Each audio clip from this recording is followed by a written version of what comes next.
medidas de prevención. La cultura de la prevención debe comenzar por casa, ¿no?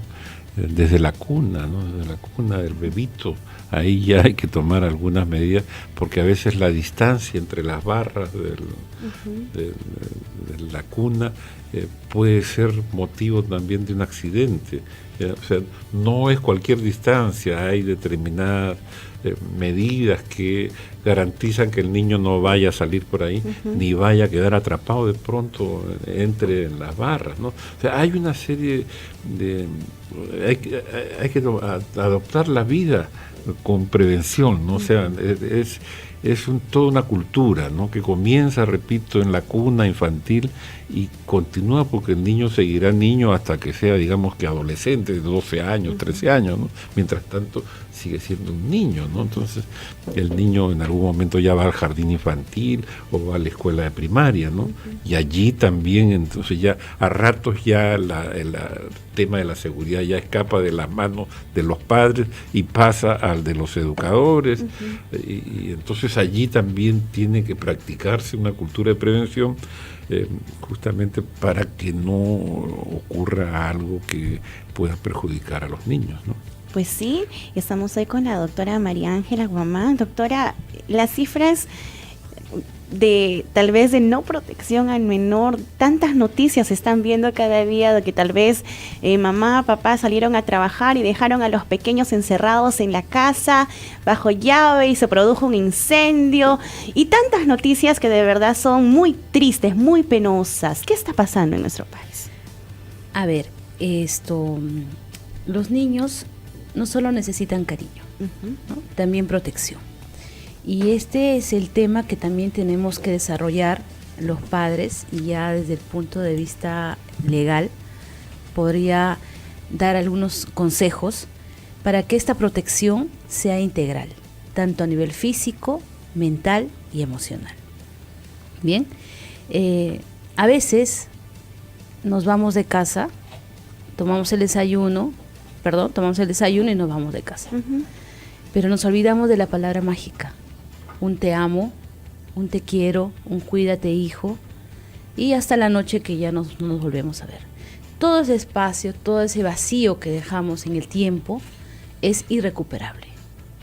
Entonces los niños necesitan sentirse, nuestros hijos necesitan sentirse queridos con palabras, sí, pero también con gestos, con acciones, y que no pueden ser hoy en día asolapadas por el tema del trabajo, el corre-corre, que el tiempo, que necesitamos más dinero, que tenemos que pagar deudas. Eso es cierto, pero nuestros hijos no nos han empujado a las deudas. A veces es la mala organización en el presupuesto. Entonces no podemos echarle la culpa a nuestros hijos y decir, tú tienes la culpa si pasó algo en la casa, tú tienes que cuidar a tus hermanos. No, los hijos son... Los hermanitos están para cuidarse, sí, pero el cuidado especial en la salud, en la alimentación, no se le podemos encargar al hermano mayor. Cada hijo tiene un rol especial en la familia, y nuestro rol de padres no lo podemos transmitir o trasladar al hermano mayor, o hasta inclusive al único hijo que hay en casa. Entonces hay que tener mucho cuidado con este tema de la protección, que lo tenemos que desarrollar con bastante tino y bastante responsabilidad.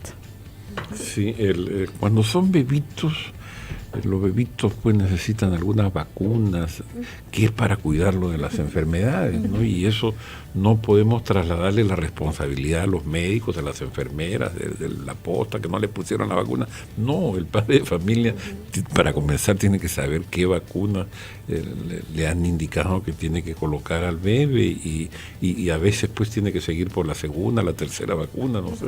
Y eso es solamente responsabilidad de los padres, que no pueden trasladar esa responsabilidad a nadie más, ni a los profesionales de la salud, ni a nadie que esté por ahí. O sea, son los padres los que tienen que saber de estas vacunas. Después resulta que adquieren una enfermedad que les puede costar la vida a estos bebés, y buscan echarle la culpa no, que en la posta le pusieron, que no le pusieron, que no, es el padre de familia el que tiene que estar.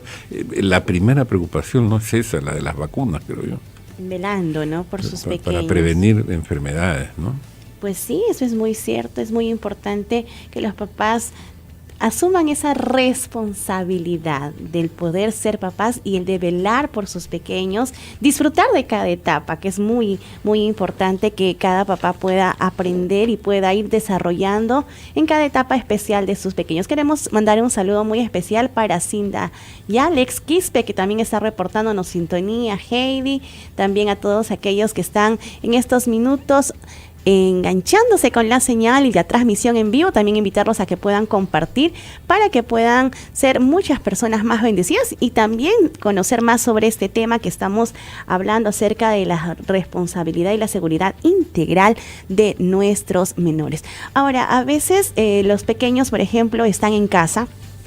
Hay diferentes situaciones que pueden estar atravesando y los vecinos a veces son los que están alarmados, ¿no? Porque tal vez están maltratando al pequeño. Entonces, ¿qué deben hacer los vecinos o las personas que viven alrededor para tratar de proteger? Porque a veces la persona que debería cuidar no lo está haciendo, sino está involucrándose o siendo la persona que está maltratando al menor, y a veces son los mismos papás o los hermanos, ¿no? Así es. Hablar de protección significa fomentar un ambiente de no violencia. Uh-huh.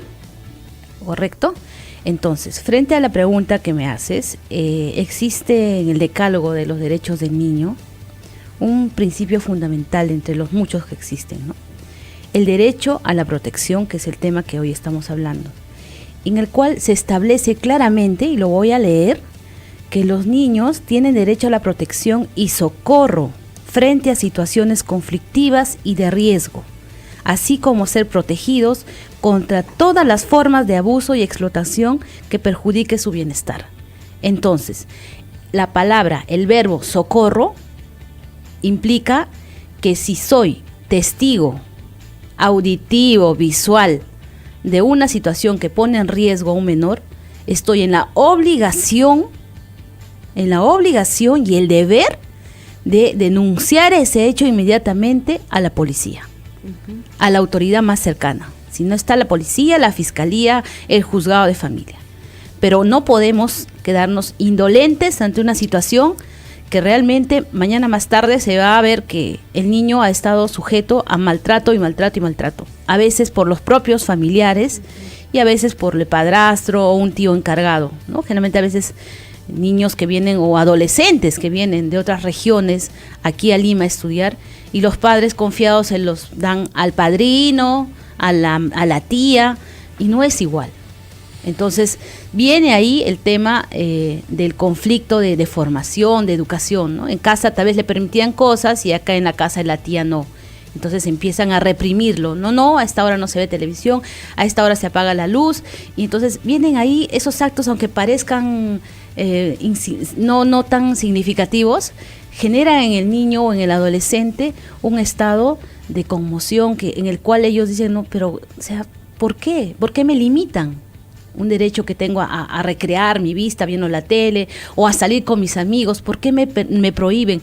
Y es que hay que explicarle que hay reglas de conducta, sí, pero de ahí a la prohibición, a quemarle etapas, a decir, no vas a ver televisión, no vas a tener amigos, te tienes que dedicar a estudiar. Entonces, eso también es contraproducente porque genera rebeldía. Es un tema en el ámbito psicológico que está recontraexplicado. Y la rebeldía trae muchos actos de perjuicio, inclusive hasta atentan contra su propia vida. Entonces, hay muchos factores que hay que tener en cuenta, padres de familia, madres de familia que nos están viendo, a tener en cuenta en el sentido de que la protección no es sinónimo de sobreprotección.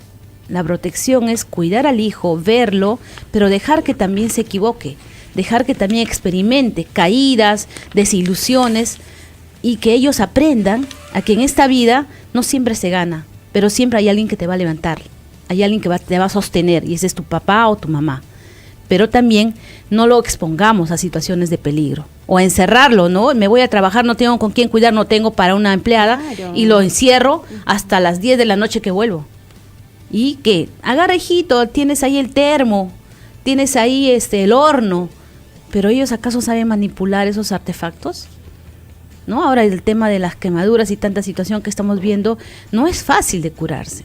Un tema de piel, de pasar una piel a otra, no es fácil. Entonces, tengamos mucho cuidado en casa, y los vecinos, a la pregunta que haces, o las personas que son testigos no pueden quedarse callados, definitivamente. Entonces, ¿cuál es el procedimiento que tienen que seguir? Tienen que ir a la comisaría. Y ahora que tenemos, gracias a Dios, el aparatito ¿no? El celular, podemos grabar el hecho, porque tenemos que llevar pruebas. Claro. Grabar ahí el maltrato, pero no quedarme hasta el final. Ya una parte, y voy inmediatamente a la comisaría, y ahora existe un tema de que no es necesario que indiques, inclusive hasta hay protección para el tema de las denuncias, porque una vez por miedo que el vecino es conflictivo, me voy a ganar un pleito con él y no quiero denunciar. No, ahora hay una protección para las personas que van a denunciar, ¿no? Entonces se le comunica que en tal vivienda hay un menor de 3, 5, 7 o un adolescente que está siendo expuesto a maltratos constantes. Ya no son castigos que van a formarlo, ¿no? Porque a veces un tas está,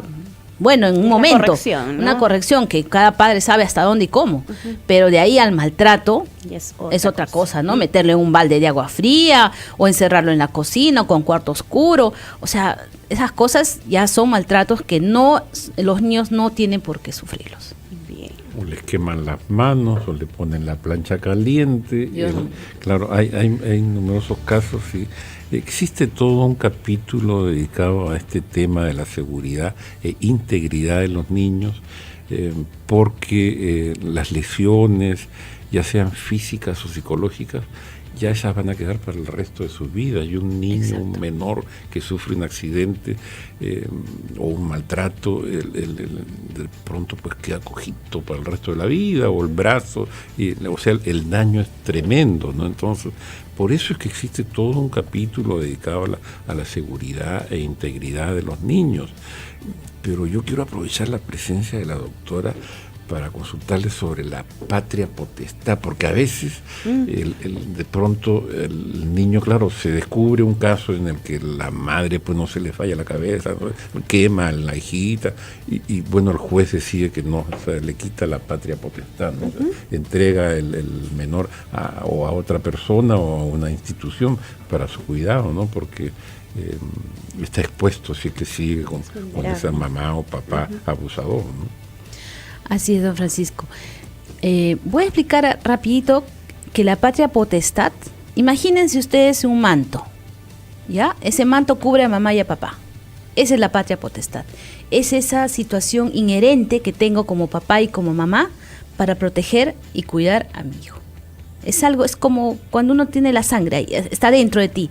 Inmediatamente tú te haces papá o mamá biológicamente, tienes legalmente la patria potestad.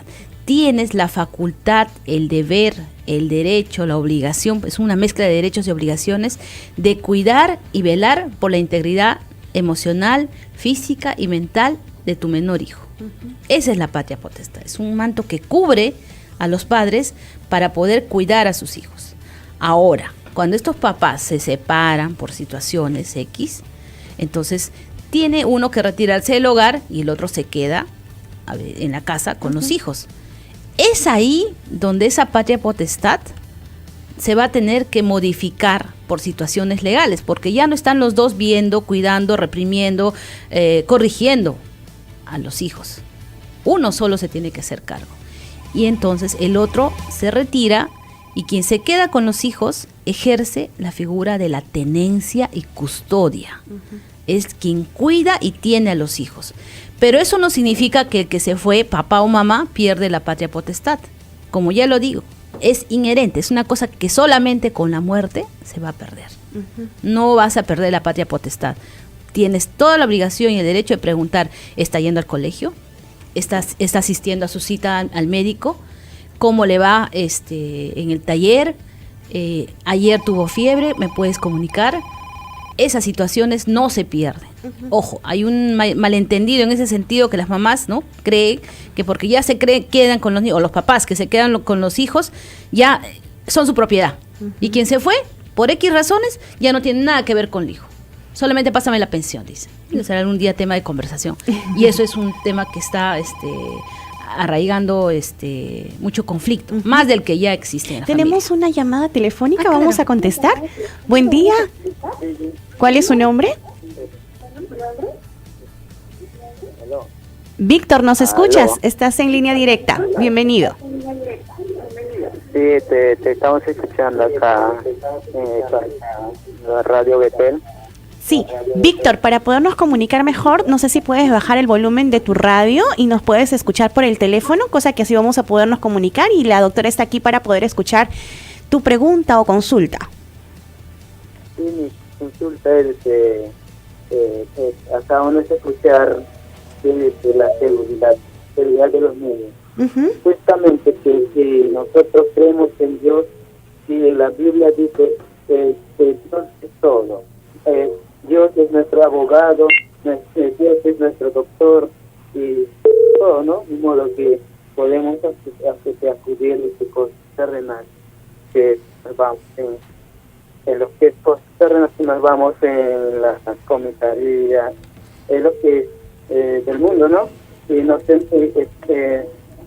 lo entiendo en esta parte que, y como te dije, si nosotros creemos en Dios, sí, porque la seguridad está en Dios. Claro que no sí. La seguridad no está.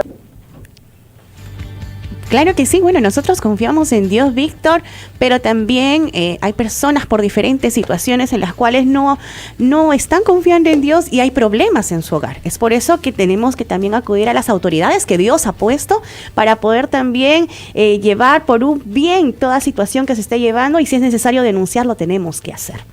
Así es, son herramientas, estimado Víctor, que tenemos en la sociedad para poder acudir a ellas, operadores, en este caso la policía, el fiscal, quienes van a ayudarnos a que esta situación de peligro o vulnerabilidad de los menores sea inmediatamente atendida.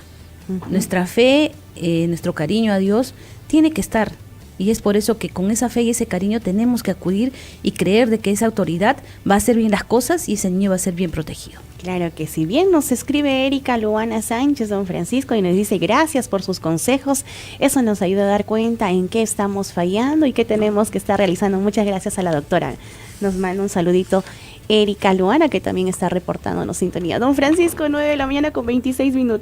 Sí, antes de despedirnos, yo no puedo dejar pasar la oportunidad de recordar que en la Declaración Universal de los Derechos Humanos, artículo 26, inciso 3, dice: los padres tendrán derecho preferente a escoger el tipo de educación que habrá de darse a sus hijos.